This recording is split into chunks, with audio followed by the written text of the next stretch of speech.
오늘 말씀은 이제 하나님 나라 운동에 대한 이야기를 조금 더 해야 되는데요. 이 하나님의 나라 운동은 필연적으로 방해를 받을 수밖에 없습니다. 근데 이 필연적으로 방해를 받을 수밖에 없지만 우리가 피상적으로 야 이건 성공이다, 아 이건 실패다 라고 딱 단정짓지 못하는 상황들을 많이 만나게 됩니다. 예를 들면 우리 지난주에 보았습니다마는 부자를 한번 보세요. 부자는 젊은 나이에 큰 부자가 되었습니다. 높은 관리가 되었습니다. 세상적으로 보면 모든 걸 다 이룬 사람이에요. 그런데 우리가 단적으로 그 사람을 이 사람 성공한 사람이다 이렇게 말할 수 있습니까? 예수님께서 말씀하시는 것은 부자가 하나님 나라 들어가는 것이 낙타가 바늘귀로 들어가는 것보다 더 어렵다 이렇게 말씀하세요. 차라리 이 사람이 재산이 없었으면, 차라리 이 사람이 높은 관원이 되지 않았으면, 차라리 윤리적으로 도덕적으로 조금 부족한 사람이었으면 심령이 가난해서 하나님을 찾지 않았을까, 그렇게 생각이 됩니다. 또 우리가 피상적으로 제자들은 야 영적으로는 이 사람 성공한 사람이다 라고 말할 수 있습니다. 베드로가 뭐라고 고백합니까? 주님, 우리는 모든 것을 버려두고 예수님을 쫓았습니다. 그런 자신감이 있어요. 근데 영적으로 성공했다, 됐다, 뭔가 찜찜해요. 만약에 베드로가 영적으로 그렇게 교만하지 않았으면, 우리는 모든 것을 다 버리고 주님을 쫓았습니다라는 자기 확신이 없었다면 조금 더 겸손하게 예수님께로 오는 어린아이들을 막아서지 않지 않았을까, 그런 마음이 드는 것입니다. 벌써 베드로도 그 제자들도 기득권 세력이 돼버린 거예요. 그래서 예수님 옆에 서서 누구는 되고 누구는 안 되고 가르는 사람이 되고 있는 것입니다. 그만큼 우리가 인생 여정을 우리가 돌아보면은 곳곳에 신실한 하나님의 종으로 변화되기를 방해하는 요소들이 너무 많고, 또 하나님의 나라 운동이 활발하게 일어나는데 방해가 되는 요소가 너무 많다는 것입니다. 기본적으로 마귀의 방해가 있고요. 두 번째는 우리의 육신이 연약해서 그 악한 본성을 틈타서 수많은 방해가 진행이 됩니다. 오늘 말씀도 보면은 그래요. 하나님 나라 운동은 심각한 위기를 맞은 것처럼 보입니다. 이게 우리 눈으로 볼 때는 성공이냐 실패냐 이렇게 단정적으로 말하기가 쉽지만 단순히 그렇지 않다는 거예요. 그리고 그 어려움 속에서도 또 놀라운 사실은 주옥 같은 신앙의 사람을 만나게 됩니다. 오늘 말씀을 통해서 우리가 함께 은혜 나누기를 바랍니다. 자, 첫 번째 기억할 것은 어떤 상황에도 하나님의 구원 계획은 이루어진다는 거예요. 자, 방해가 있고 어려움이 있어요. 우리의 기대하고 다르게 진행되는 것처럼 보입니다. 그렇지만 하나님의 구원 계획을, 하나님의 구원 의지를 꺾을 수 있는 세력은 아무것도 없어요. 어떤 방해에도 하나님의 구원 계획은 진행이 됩니다. 오늘 말씀 한번 보세요. 예수님이 지금 어디로 올라가고 계시냐? 예루살렘으로 올라가고 계십니다. 근데 오늘 예수님이 어마어마한 사실을 예고하시는데 이 말씀을 액면 그대로 받으면요, 정말 깜짝 놀랄 만한 이야기가 나옵니다. 자, 32절 한번 읽어볼까요? 32절, 33절 같이 한번 읽어보겠습니다. 시작. 자가 이방인들에게 넘겨져 희롱을 당하고 능욕을 당하고 침뱉음을 당하겠으며 그들은 채찍질하고 그를 죽일 것이나 그는 3일 만에 살아나리라 하시되. 아니, 지금 이 말을 할 땐가 제자들은 한껏 꿈에 부풀어 있습니다. 예수님과 같이 지금 예루살렘으로 올라가고 있습니다. 예루살렘으로 올라갈수록 엄청나게 많은 사람들이 지금 예수님을 따라가고 있습니다. 그 세력은 점점 불어나고 있어요. 그리고 그 걸어가는 과정 속에서 많은 병자들이 낫고 오병이어의 사건이 있고 기적이 일어나고 죽은 자가 살아나고 귀신 들렸던 사람이 치유받고 엄청난 역사가 나타나는 거예요. 한마디로 말하면 이제 제자들의 마음속에는 이 예수님이 예루살렘으로 올라가시면 이분 따라다니면 자, 의료 문제 완벽하게 해결돼요. 그죠? 뭐 병든 사람 다 고치니까 의료 문제, 복지 문제 아무 문제 없습니다. 가난한 사람들 다 먹여 살릴 수 있을 것 같아요. 민생 문제 걱정 없습니다. 이 사람이 정권을 잡기만 하면 이 세상은 태평성대가 되는 거예요. 그리고 이 사람을 따라다니는, 이 정권을 차지하는데, 정권을 세우는데 공헌을 했던 이 제자들은 어떤 사람이 되겠어요? 누가 예수님 우편에 좌편에 앉을 거냐, 그것만 지금 생각하고 있습니다. 모든 민생 문제를 해결할 수 있는 완벽한 정권을 세울 수 있는 그런 꿈을 갖고 있는 거예요. 그런데 지금 예수님이 뭐라고 얘기하냐면, 미안하지만 내가 이번에 예루살렘에 올라가면 이방인들에게 넘겨지고 희롱을 당하고 능욕을 당하고 침뱉음을 당하고 채찍질 당하고 심지어는 사람들이 나를 죽일 거다. 3일 만에 다시 살아난다. 이 말은 들리지가 않아요. 제자들의 귀에는. 지금 이 끔찍한 이야기를 듣고 있는 것입니다. 아니, 이방인들에게 넘겨진다고? 능욕을 당한다고? 조롱을 당한다고? 침뱉음을 당한다고? 채찍을 맞는다고? 죽을 수도 있다고? 이 말을 이해할 수가 없는 것입니다. 여러분, 이게 예수님이 첫 번째 얘기한 건 아닙니다. 이미 누가복음 9장에 가면 예루살렘에 올라가시기 전에 예수님이 이미 말씀하셨어요. 근데 지금 제자들의 귀에는 그런 게 들리지 않습니다. 지금 현재 눈으로 보이는 성공에만 초점을 맞추는 거예요. 34절 한번 보세요. 제자들의 반응이 어떤지. 하나도 깨닫지 못하다. 이게 제자들의 반응입니다.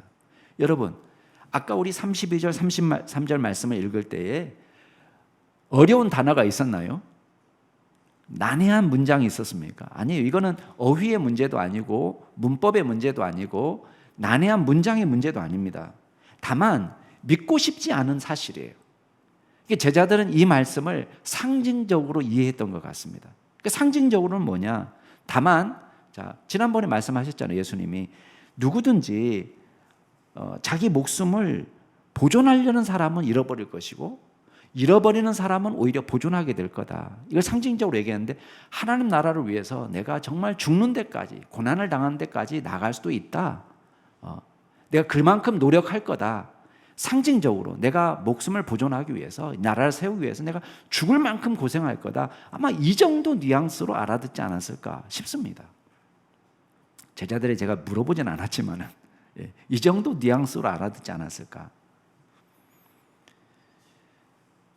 여러분, 이 말씀이 놀라운 사실은 문자적으로 다 이루어지는 거예요. 그렇죠? 우리가 예수님이 어떤 죽음의 길을 걸어가셨는지를 알고 있습니다. 그러니까 십자가의 길을 우리는 알고 있어요. 이게 상징이 아니었어요. 빌라도에게 넘겨지고 채찍질을 당하시고 침뱉음을 당하시고 십자가에 달려 돌아가시는, 우리는 다 알고 있습니다. 근데 이거는 상징이 아니었어요. 근데 놀라운 사실은 예수님이 이걸 어떻게 이해를 하시냐면 31절에 보면 이것이 구약 성경에 예언된 대로, 말하자면 모든 선지자들을 통해서 기록된 그 말씀이 예수님을 통해서 이루어진 사건이라고 얘기하는 거예요. 우발적인 일도 재수 없어서 일어난 일도 아니고, 예수님이 주의를 기울이지 못해가지고 도망가지 못해서 일어난 일도 아니고, 이거는 이미 구약 성경에 예언된 대로 이루어진 거라는 거예요. 오래전부터 구원을 주시기로 작정하시고 하나님께서 계획하신 것이에요. 그리고 그 길을 예수님은 순종하면서 걸어간 것입니다. 근데 놀라운 사실은 이 일이 사람들의 환호와 격려와 축복 속에서 이루어진 것이 아니라는 거예요. 오히려 정치 지도자들은, 야, 이게 예수님을 죽이는 일이야말로 하나님 나라를 위한 길이야. 예수님이 돌아가셔야 우리가 예수님 때문에 구원받을 수 있어. 이걸 믿었기 때문에 행한 일이 아닙니다. 이건 어떻게 시작된 일입니까? 음모로 시작된 거예요. 예수님을 제거하는 것이, 예수님을 죽여야 우리가 산다. 예수님이 없어져야 돼. 예수님을 통해서 일어나는 하나님 나라 운동은 망해야 돼. 예수님이 더 이상 설교하지 못하고 예수님이 더 이상 군중들을 몰고 다니는 일이 벌어지면 안 돼 라고 생각해서 일어난 일이에요. 그러니까 쉽게 말하면 예수님을 격려하고 환호하고 예수님을 돕기 위해서 일어난 일이 아니라 무슨 일이라는 거예요? 예수님의 사역을 방해하기 위한 일이라는 거예요. 여러분, 여기에 놀라움이 있습니다. 여러분, 하나님 나라 구원 계획만 그렇게 이루어지는 것이 아닙니다. 여러분, 우리에게도 마귀의 방해가 일어납니다. 철저히 실패처럼 보이는 순간을 만납니다. 여러분, 인생이 꼬였다고 느끼는 순간을 만나지 않습니까? 내 인생은 꼬였다. 내 인생을 되돌리고 싶다. 다시는 이런 일을 하고 싶지 않다. 우리는 그런 상황을 만납니다. 우리의 기대와 다른 일이 벌어지는 것입니다. 우리가 기도한 것과 다른 일을 만나게 됩니다. 그럴 때 우리는 이거는 안 되는 일이야. 이건 망하는 길이야 라고 생각합니다. 여러분, 잘 생각해 보세요. 하나님의 구원 계획이 그것 때문에 망하는가? 십자가는 일반인들이 볼 때는 저주스러운 형벌에 불과합니다. 그런데 이 십자가는 무슨 길입니까? 부활로 나아가는 관문이에요. 여러분, 십자가가 없이 부활이 있습니까? 아니에요. 이거는 십자가의 길은 부활로 나아가는 관문이에요. 저와 여러분의 구원을 위한 필수 코스예요. 생략할 수 없는 곳. 우리는 하나님이 지혜롭다, 어리석다, 우리 임의로 판단합니다. 하나님 왜 이렇게 하시냐? 하나님 모르시냐? 우리가 이렇게 괴로운 줄 모르시냐? 이게 되는 일이냐? 안 되는 일이냐? 하나님 교회를 망하게 하실 거냐? 우리는 우리 임의대로, 우리의 잣대로 상황을 바라봅니다. 그렇지만 여러분, 십자가가 우리의 구원을 위한 하나님의 지혜라는 걸 어떻게 알았겠습니까? 마귀도 깜짝 놀랄 일이에요. 마귀도 몰랐습니다. 마귀는 예수님을 죽이는 것이 그의 목적이었어요. 예수님만 죽이면 된다고 생각했어요. 이게 저와 여러분을 구원의 길로 인도하는 길이라는 사실을 꿈에도 꾸지 못했습니다. 마찬가지입니다. 저와 여러분이 신앙적으로 성숙하게 되는 것도 거저 주어지는 것이 아닙니다. 여러분, 운동하시죠, 여러분. 우리 육신의 근육을 위해서도 우리가 운동합니다. 근육이 만들어지려면 어떻게 해야 됩니까? 수축과 이완 작용을 적당히 해줘야 돼요. 쉬운 일입니까? 아니요. 세상 힘든 일이에요. 그죠? 우린 작심 맨날 3일 합니다. 작심. 일주일도 깁니다. 작심 3일. 잘 못합니다. 힘드니까. 땀나고 괴롭고 고통스러우니까. 그런데 육체의 근육을 만드는 것도 이런 과정이 필요하지만 영적인 근육을 만들어내는 것도 비슷합니다. 수축과 이완작용이 반복이 됩니다. 올라가는 일이 있으면 내려오는 일이 있습니다. 장신대 송영훈 교수님은 그런 얘기했습니다. 살림과 죽음의 시계추를 반복해서 왔다 갔다 한다. 죽었구나 하는 상황을 만나고 살았구나 하는 상황을 만나. 이게 시계추처럼 왔다 갔다 한다는 거예요. 예수님께서 저와 여러분의 영혼을 부유하게 하기 위해서 고난과 십자가의 길을 걸으셨어요. 또한 생명과 위로를 주시기 위해서 올라감, 곧 부활하시고 승천하시는 기적을 보여주신 것입니다. 우리 역시 이 길을 피할 수 없습니다. 고난과 괴로움의 순간이 있습니다. 죽을 것 같은 순간이 있습니다. 심박수가 최대 심박수를 치면서 막 180, 200 막 올라가면서 헐떡헐떡 할 때가 있습니다. 그런데 그 과정이 어떤 과정입니까? 나는 죽을 것 같다. 그냥 심장이 터져버릴 것 같다. 이 과정을 지나가지만 이 과정이 결국은 저와 여러분을 단단하게 하는 거예요. 저와 여러분을 구원의 길로 인도하는 것입니다. 여러분, 마귀가 크게 착각하는 게 있습니다. 그게 뭡니까? 우리를 방해하고 괴롭히고 우리를 어렵게 만들면 우리가 실패할 거라고 생각하는 거예요. 그러나 믿음 안에 있으면 마귀의 시험은 오히려 우리를 더 강하게 할 뿐입니다. 우리를 연단시켜서 거룩한 백성이 되게 하는 거예요. 여러분, 우리가 아직도 고난이 없어지지 않는다. 아직 깎여야 될 부분이 많은 거예요. 하나님 나라에 적합한 백성으로 깎여야 될 모난 부분이 너무 많은 거예요. 믿음 없는 부분이 너무 많은 거예요. 우리는 별로 중요하지 않은 일 때문에 넘어지고 좌절하고 지나놓고 나면 아무것도 아닌데 죽겠다고 소리를 지릅니다. 더 깎여야 되는 거예요. 그래서 우리의 관심은 뭐냐면 이게 되는 일이냐 안 되는 일이냐, 이게 성공이냐 실패냐, 이건 우리의 관심사가 아닙니다. 저와 여러분이 할 일은 뭐냐면 어떠한 일을 만나든지 어떠한 방해 속에서도 하나님의 구원 계획을 믿고 기도하는 거예요. 믿음으로 나아가는 것입니다. 여러분, 야고보 5장 13절에 보면 이런 말씀이 있습니다. 너희 중에 고난당한 자가 있느냐? 그는 기도할 것이요. 즐거워하는 자가 있느냐? 찬송할 것이라.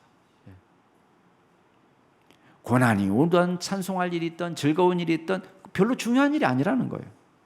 고난당하는 일이 있으면 기도하면 되고 즐거워하고 찬송할 만한 일이 있으면 주님 앞에 감사하고 찬양하면 된다는 거예요. 어떠한 상황은 별로 중요하지 않습니다.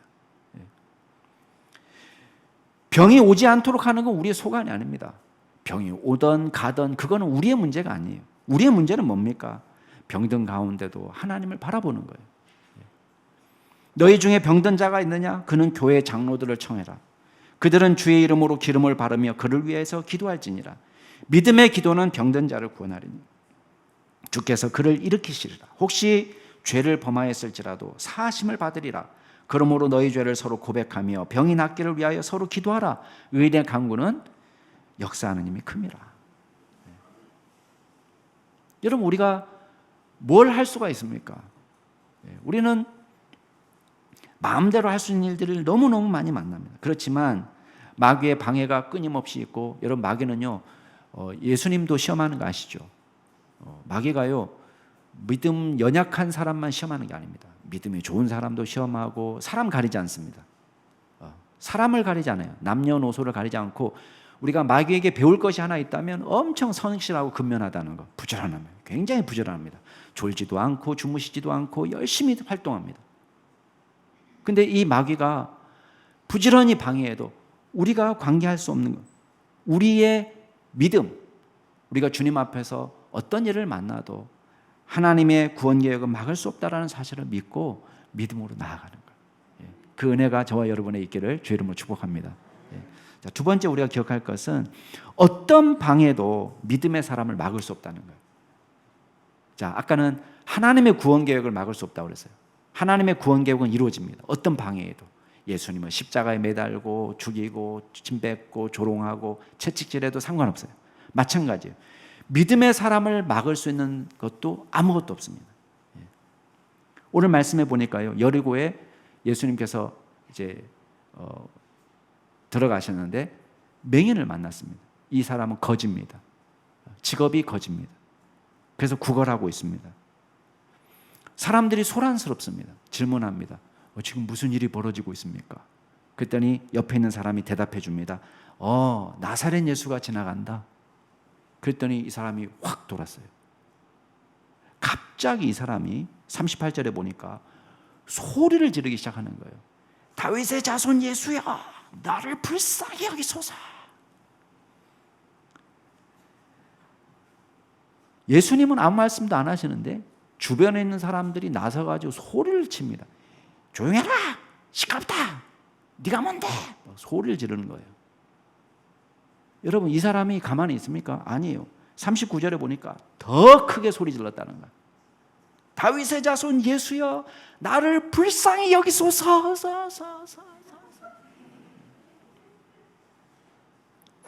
엄청 소리를 지르는 거예요.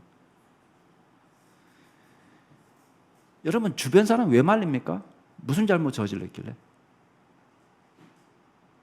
주변에 있는 사람 누구예요? 예수님의 친한 제자라는 사람들인데 지금 예수님을 막아서 예수님께 나오지 못하러 방해꾼이 되는 거예요. 복음의 방해꾼이에요. 이런 사람들이 있습니다. 주님 옆에서 신앙생활 잘하는 것처럼 보이는데 다른 사람 예수 잘 못 믿게 막는 사람. 여러 가지 모양으로. 복음의 방해꾼이에요. 이런 사람들이 볼 때는 맹인은 거렁뱅이고 보잘것없는 인생을 사는 사람이에요. 아무것도 아니에요. 이 사람은 구원받기에 합당하지 않은 사람. 근데 이 사람의 신앙은 다릅니다. 그럼 예수님을 누구로 부르고 있습니까? 다윗의 자손이라고 부르는 거예요. 누가복음에 딱 여기만 나와요. 누군가가 예수님을 다윗의 자손이라고 부르는 장면은 여기 한 번 나와요. 누가복음에만. 물론 다른 데는 나오지만. 근데 다윗의 자손으로 부르는 것은 다른 것을 말하는 게 아니에요. 이거는 예수님을 메시아로 믿었다는 거. 이스라엘 백성들의 소망 가운데 메시아가 온다. 어떤 메시아냐? 그 메시아는 반드시 다윗의 후손으로 온다. 그리고 다윗과 같은 가장 이상적인 통치자가 될 거다. 이게 이스라엘 백성들이 가진 메시아관입니다. 근데 다윗의 자손이라고 부른다는 건 뭡니까? 당신이야말로 메시아라는 사실을 내가 믿습니다. 이런 고백이에요. 그럼 질문이 생기죠. 이 사람 어떻게 이 신앙을 갖게 되었지? 어떻게 믿었을까? 여러분, 이 사람이 보지 못하는 걸 생각해 보세요. 이 사람은 여리고 밖을 떠나가 본 적이 없습니다. 예수님을 눈으로 본 적도 없고, 예수님을 만져본 적도 없고, 예수님의 기적의 현장에 있어 본 적도 없습니다. 그럼 이 사람 어떻게 믿음을 갖게 됐어요? 다 소문이에요. 다 소문. 눈은 감고 있고 여리고의 몸은 있지만 뭘 들었느냐? 사람들의 소문을 들었어요. 이 사람도 유대인이기 때문에 어렸을 때 말씀을 배웠을 겁니다. 자기가 말씀을 들어보니까 이거는 메시아다라는 것을 생각한 거예요. 메시아가 오면은 가난한 자들에게 복음이 전해지고, 포로된 자가 자유케 되고, 앉은 매이가 일어나고, 보지 못하는 사람들이 보게 되고, 억압을 당하던 사람이 자유를 누리게 되고, 진정한 희년의 해가 온다. 자유의 해가 온다. 이 말씀을 믿은 거예요. 아, 메시아가 왔구나. 여러분, 듣고 믿었습니다. 엄청나지 않아요? 많은 사람들이 체험신앙 강조하거든요.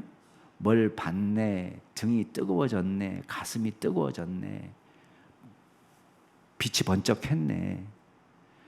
여러분, 그 체험을 저는 무시하지는 않습니다. 왜냐하면 체험도 하나님이 주시는 거예요. 성령님이 주시는 거기 때문에 성령님이 주시는 체험을 우리가 경험하면 너무 감사한 일입니다.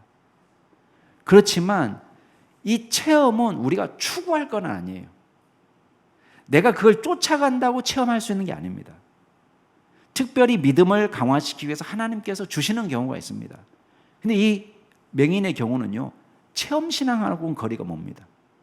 하나도 체험을 못했어요, 이 사람은. 보리떡 5개와 물고기 2마리 옆에 맛도 못 봤으면, 냄새도 못 맡았어요. 자기 눈으로 직접 본 거 아무것도 없습니다. 다 뭡니까? 소문만 들었어요. 그것도 거지로 일하면서, 뭐 말씀 집회 가가지고 부흥사경에 가서 말씀 듣고 그런 거 아닙니다. 그냥 거지로 있는데 지나가면서 돈 주는 사람이, 그 나사렛 예수라는 사람이 보지 못하던 사람을 보게 했대. 아니, 그런 일이 있습니까? 보통 사람이 아니래. 여러분, 지나가는 사람이 그냥 한두 마리 해준 거예요.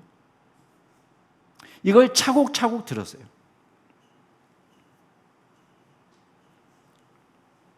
그리고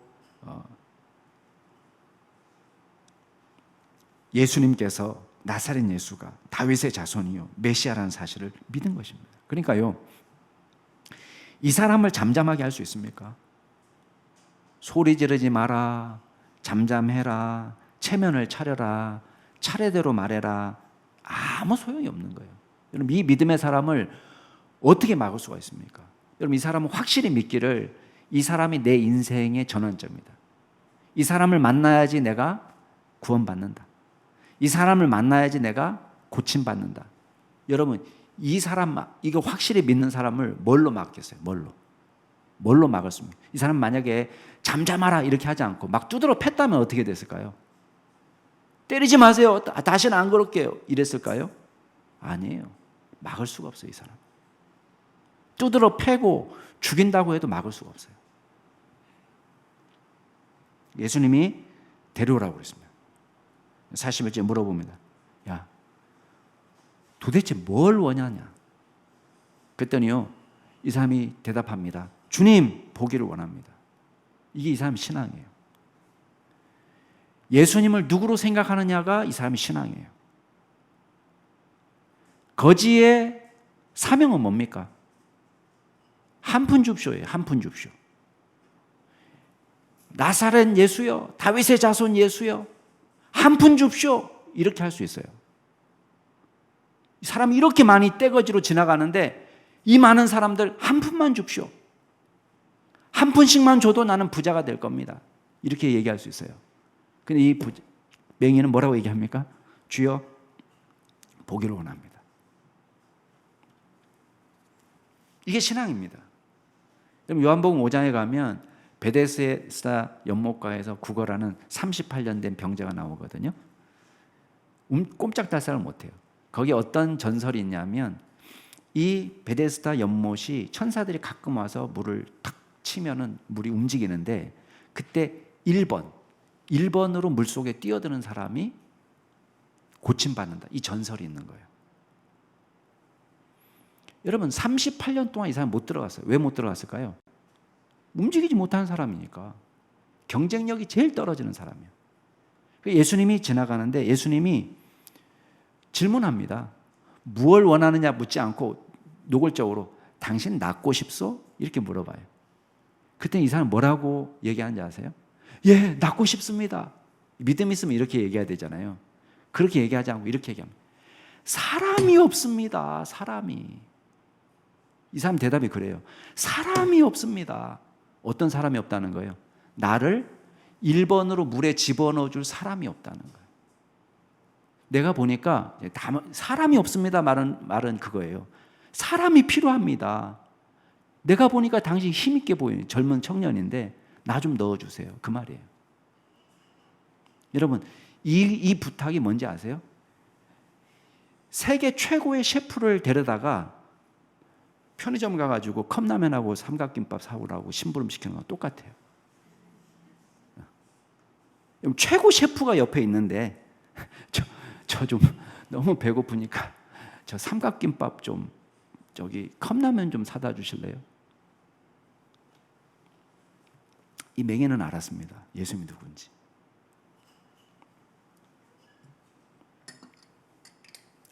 자, 42절 한번 읽겠습니다. 시작.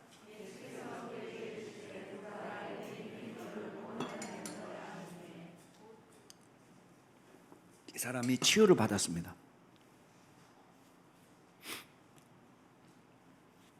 찰스 피니가 그런 얘기를 했습니다. 신자들이 하나님 외에 소망이 없다고, 하나님 외에 소망이 없다고 느끼는 그 순간 그 안에서 부흥이 시작된다 그랬습니다. 예. 여러분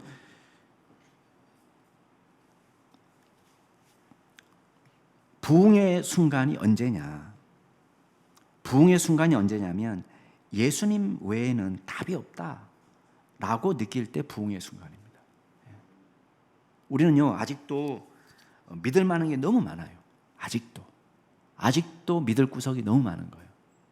그러니까 기도 못합니다. 예수님 외에는 달리 길이 없다 라고 느낄 때, 이게 확실히 느껴질 때 부흥이 시작된다는 거예요. 예. 여러분 기도하기 좋은 계절이 따로 있습니까? 기도하기 좋은 상황이 따로 있나요? 우리가 하나님을 믿기 좋은 상황이 따로 있습니까? 그런 거 아닙니다. 여러분 마귀는요 믿음의 사람을 막을 수가 없습니다. 기독교의 능력은 믿음에서 나오는 거예요.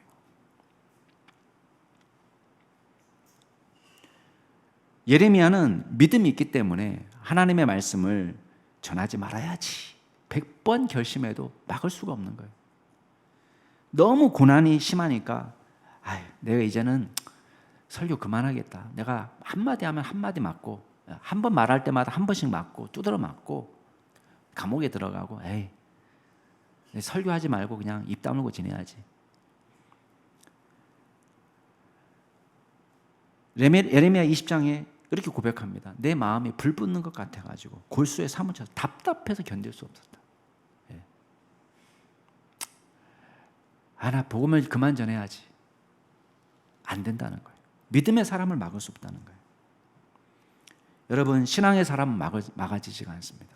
어떤 방해도 신앙의 사람은 복음의 길을 걸어갑니다. 그 길을 전진합니다. 여러분이 컨디션이 나빠도 상황이 안 좋아도 하나님의 역사는 여러분을 통해서 일어납니다. 왜 그렇습니까? 믿음의 사람을 통해서 하나님께서 역사하기 때문이에요. 저와 여러분 안에서 하나님의 역사가 늘 나타나는 기적이 있기를 주의 이름으로 축복합니다. 마지막으로 우리가 기억할 게 있습니다. 결국 우리 모두는 예수 그리스도의 제자입니다. 여러분, 이 맹인은 고침을 받고 하고 싶은 일이 얼마나 많았을까요? 그렇죠? 할 수 있는 일도 많습니다. 이 맹인이 고침을 받고 일어난 일이 무엇입니까? 그 즉시 제자로 따라 나서고 있습니다. 우리 아까 읽지 않았는데 43절 말씀 같이 한번 읽어볼까요? 시작.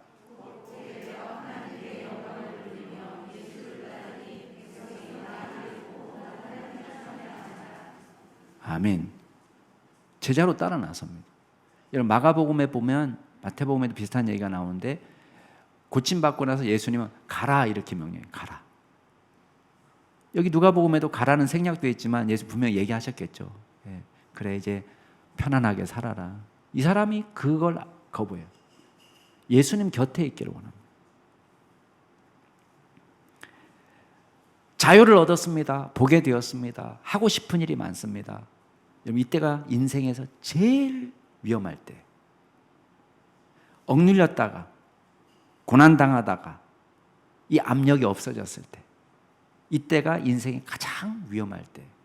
여러분, 잠수부가 가장 위험할 때는요, 밑으로 내려갈 때가 아니에요. 엄청난 압력을 받고 있다가 갑자기 밖으로 나오는 순간 몸에 이상이 생기는 거예요. 2차 대전 때 유대인 그 포로 수용소에서 살았던 빅터 프랭클이 있습니다. 정신과 의사죠.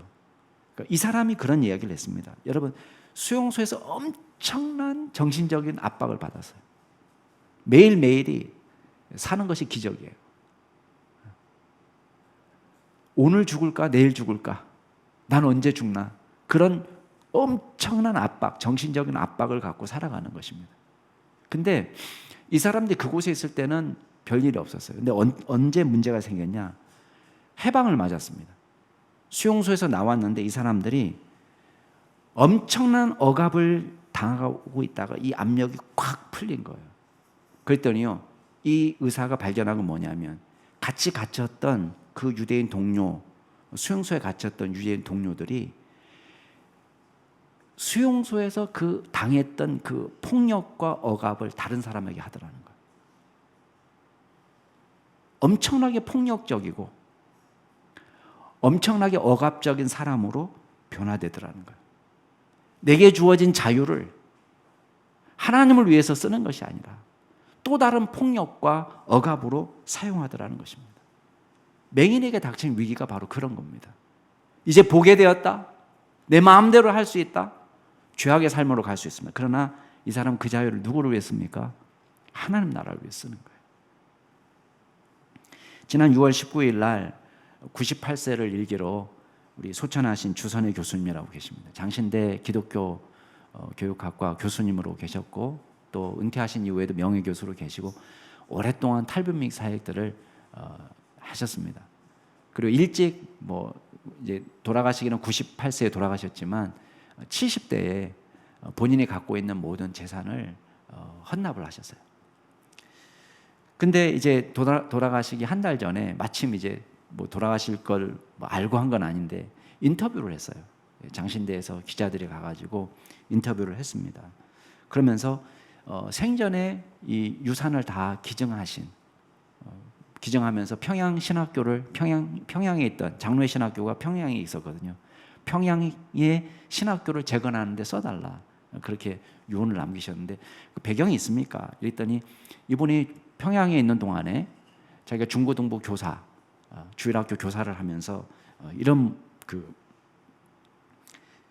질문을 던졌다고 합니다. 우리가 왜 사느냐? 아무도 대답 못하죠. 왜 사냐? 이제 자기가 묻고 자기 대답하는, 우리 죽기 위해 산다. 우리는 죽기 위해서 세상에 왔다. 근데 그러면 어떻게 살 거냐, 죽을 때까지. 그러면서 이분이 예수님이 사셨던 마가복음 10장 45절 말씀을 생각하시는 거예요. 인자가 온 것은 섬김을 받으려 함이 아니고 도리어 섬기기 위해서, 자기 목숨을 많은 사람의 대속물로 주기 위해서.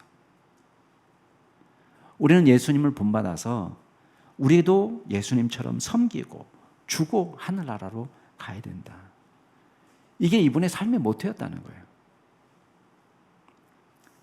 그래서 73세에 자신의 유산을 전부 다 기증하고 이것을 평양신학교를 재건하는 데 써달라 부탁을 했다는 것입니다. 이 제자의 삶입니다. 사랑하는 우리 성도 여러분, 어떤 방해도 예수님의 구원 의지를 꺾을 수 없습니다. 마귀는 조롱하고 때리고 예수님을 죽이면 하나님 나라 계획이 끝난다고 생각했어요. 끝이 아니에요. 하나님의 구원 의지는, 구원 계획은 지속됩니다. 믿음의 사람도 막아설 수 있는 세력이 없습니다. 어떤 방해와 장애도 믿음의 사람을 멈추게 할 수 없습니다. 저와 여러분이 어떤 방해 가운데, 어떤 어려움 속에서도 그리스도의 제자로서의 정체성을 갖고 믿음 안에서 살아가는 저와 여러분이 될 수 있기를 주의 이름으로 축복합니다. 같이 한번 기도하겠습니다. 이 시간 기도하실 때에 먼저는 이런 기도하십시오. 하나님, 제 안에 이런 아픔이 있습니다. 주님의 회복이 필요합니다. 맹인도 회복시키시는 하나님, 저를 회복시켜 주옵소서. 다윗의 자손 예수여, 나를 불쌍히 여기소서. 기도하시기 바랍니다. 두 번째 기도하실 때는 우리가 그리스도의 제자가 되기를 원합니다. 우리를 믿음의 사람으로 세워주셔서 나 같은 사람도 사용하여 주옵소서. 같이 동성으로 기도하시겠습니다.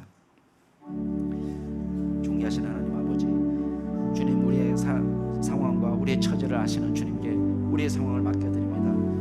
하나님, 우리 성도들 가운데 고통과 괴로움 속에 있는 분들이 얼마나 많은지 모릅니다. 주여, 육신의 괴로움을 갖고 또 정신적인 괴로움을 갖고 물질의 어려움을 갖고 또 주님의 치유와 회복이 필요한 부분이 많습니다. 주여, 가정에 어려움이 있습니다. 하나님, 주님께서 특별히 저희들을 불쌍히 여겨 주옵소서. 다윗의 자손 예수여, 주님께서 오실 때 가난한 자들에게 복음을, 포로된 자에게 자유를 주시고, 주여, 눈먼 자가 보게 되는 역사가 나타나며, 주여, 병든 자가 치유되는 역사가 나타납니다. 하나님, 우리의 인생을 주님 책임져 주시고 우리를 회복시켜 주시옵소서. 우리를 바꾸어 주시옵소서. 하나님의 놀라운 기적의 역사가 나타날 수 있도록 아버지 하나님 붙잡아 주시옵소서. 하나님, 주님께서 우리를 제자로 사용하여 주옵소서. 사람이 막을 수 없을 이 세상에 감당치 못할 놀라운 제자가 될 수 있도록 주님께서 인도하여 주셔서 하나님, 이 세상 속에서 살아갈 때 우리를 통하여 복음의 역사가 나타나게 하시고 그리스도의 복음의 능력이 우리를 통하여 나타날 수 있도록 주여 인도하여 주시옵소서. 하나님께 모든 영광 올려드립니다. 주님께서 붙잡아 주시고 인도하여 주실 줄 믿습니다. 주님의 구원 계획을 막을 어떠한 세력도 없는 것처럼, 믿음의 사람을 막을 수 있는 어떠한 방해 세력도 없는 것처럼 주여, 우리가 가는 곳마다 하나님의 역사가 나타나게 하시고 우리를 주님의 도구로 능히 사용하여 주시옵소서. 그리하여 우리를 통하여 하나님의 복음의 역사가 나타나서 하나님 나라가 이롭게 되고 주님의 거룩한 나라가 우리 가운데 역사하는 귀한 기적이 일어날 수 있도록 도와주시옵소서. 감사드리며 모든 말씀 우리 구주 예수 그리스도의 이름으로 기도드리옵나이다. 아멘.